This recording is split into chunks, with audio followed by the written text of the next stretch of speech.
ఇప్పుడు మనం ఏదన్నా చెప్తే ఇంటర్ అనుల్లా అదే సినిమా యాక్టర్లు చెప్తే ఇంట్రెస్టింగ్ ఇంటారు.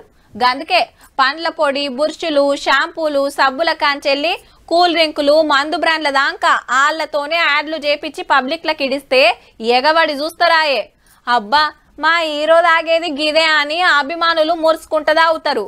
ఈడికి మంచిగానే ఉన్నది కానీ మరి మనం చెప్తున్నది వాళ్ళ మంచి చెడు కానీ జిర్రంతనన్న ఆలోచన చెయ్యాలి కదా. గట్ల చేయనందుకే ఇగో గిట్లయింది.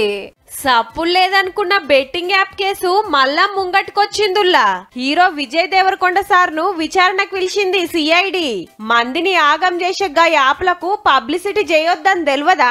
యాక్టింగ్ కు ఎంత తీసుకున్నావు, ఆ పైసలు ఎట్లొచ్చినాయి అని క్వశ్చన్ల మీద క్వశ్చన్లేసిండ్రట ఆఫీసర్లు.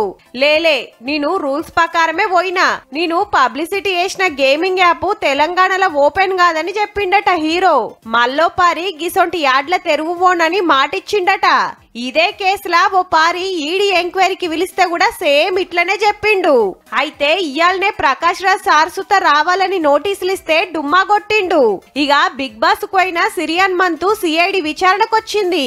బెట్టింగ్ యాప్లకు పబ్లిసిటీ చేసినందుకు పైసలు వస్తాయి కదా, 3 బ్యూటీ ట్రీట్మెంట్ దవాఖాన్లు పెట్టిందట.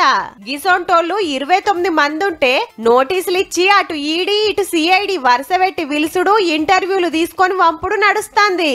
అండ్లా చాలా మంది యూట్యూబర్లే. వాళ్ళదేం పోయింది, ముత్తమంత షేప్ యాక్టింగ్ చేసి పైసలు తీసుకొని అవతల పడతారు.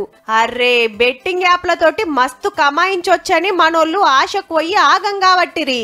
కంపెనోళ్ళు మంచిగానే ఉన్నారు, యాక్టింగ్ చేసిన వాళ్ళు మంచిగానే ఉన్నారు. నడిమిట్ల నష్టమయ్యేది మనకే. జరాగ్గాసంటి వాటి తెరువు ఓకుర్రియా.